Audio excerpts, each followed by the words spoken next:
Hello, I'm Dr. Anna. In part 1 of this video on burnout, I discussed overwork and perfectionism. If you have not viewed it yet, I invite you to do so. In this video, I will talk about how burnout relates to overfunctioning. Overfunctioning is a therapy term which means doing more than it is necessary, appropriate, or healthy. Overfunctioning is taking on responsibilities that belong to someone else or doing more than your share. For example, a worker overfunctions when he constantly takes on tasks that belong to others because other people take longer or they may mess it up. A homemaker overfunctions when she routinely wakes everyone up in the family to make sure they get to work and school on time, even though they're all grown and are fully capable in managing their own schedules. Characteristics of overfunctioning include being overly focused on others' lives, giving unsolicited help or advice regularly, and doing things that are others' responsibilities. Usually, people who overfunction have big hearts and the best intentions. They are conscientious, caring, hard workers with great initiative. They are usually seen as folks who have it all together, are organized, responsive, and dependable. They're typically very responsible workers, partners, and parents. The downside of overfunctioning, though, is burnout. Because overfunctioners routinely take on more than their share, they carry the load for more than one life and do the work of 2 or more people. As a result, they often feel overwhelmed, stressed, angry, and resentful. They also tend to neglect self-care because their time and resources have been depleted.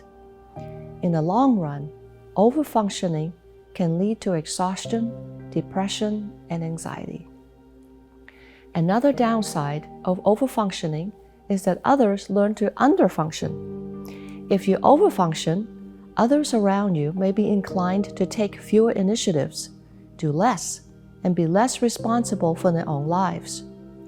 I know a student who carried a heavy backpack to school every day. She brought art and stationery supplies all the time in case others may need them. Over time, others in her class learned that she has all the needed supplies. One day, another student came to borrow color pencils from her. Dutifully, she gave them to him and asked, "How come you never carry your own?" The other student answered, "Because I know, whenever I need them, I can get them from you." When we overdo for others, we rob them, our children, spouses, friends, colleagues, and employees, of opportunities to assume responsibilities for themselves, to grow, learn, and become the capable and reliable persons that we and God want them to be. Some of my Christian clients ask, but doesn't God want us to help others? The answer is yes. We are told to carry each other's burdens in Galatians 6:2, but we must balance it with the verse each person should carry their own load in Galatians 6:5. The teaching is that we are to help others when the burden is too heavy and they cannot carry the load. However, when they're able to do the task, then they should assume their own responsibility. For example, we would carry a bag of groceries for an elder with a walker, but we will not do so for a healthy young adult when it is the only thing he has to carry. The rule of thumb is, do not do for others what they can do for themselves.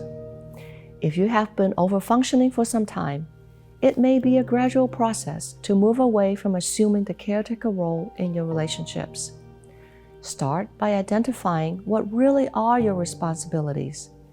These should not include things that others can and should do for themselves. For tasks that belong to others, shift the responsibility back to them and let them function for their own lives.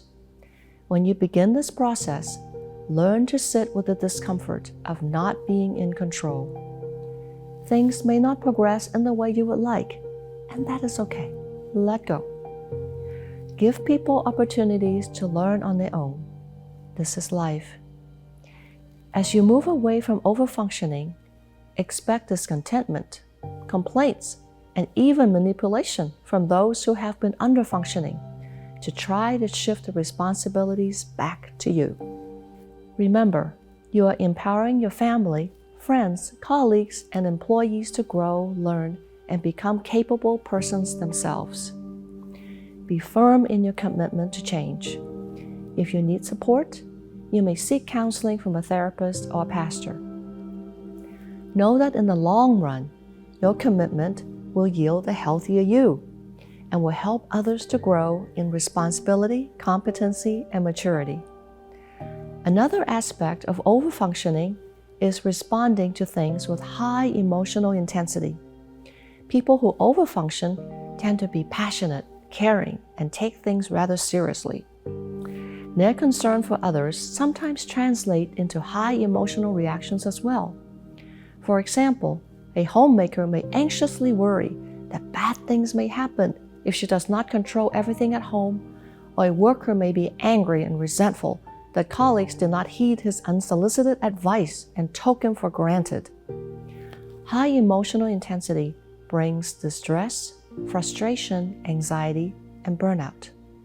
No wonder the Bible tells us in Proverbs 4:23 to guard your heart above all else, for it is the source of life.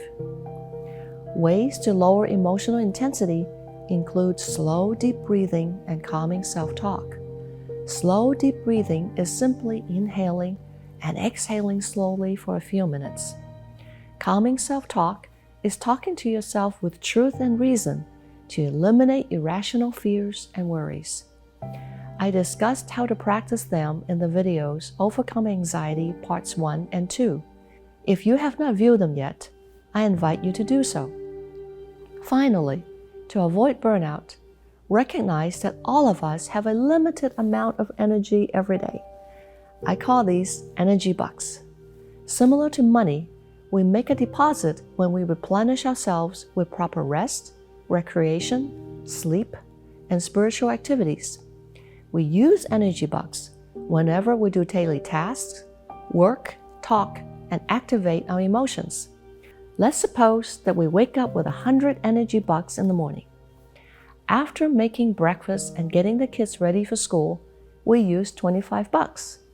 Traffic jam on the way to work created frustration and stress, so another 10 bucks spent. Work and personnel problems burned up another 30 bucks, and so on. By the time we retire for the night, we have very few energy bucks left. If we add overwork, perfectionism, overfunctioning, and high emotional reactivity to the picture, then we go into a deficit. Sometimes the output is greater than the input. No wonder we're depleted and burnt out.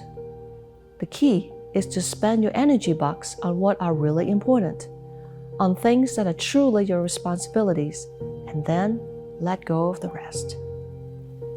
If you are a Christian, you can release the concerns to God, and do not take the burdens back by overthinking and worrying about them again. Pray and trust God with all the outcomes, no matter what they may be. Be encouraged in knowing that those who trust in the Lord will renew their strength. They will soar on wings like eagles. They will run and not grow weary. They will walk and not faint. Isaiah 40:31. As you let go of overfunctioning, you will find that you have more energy, better health, and a happier life.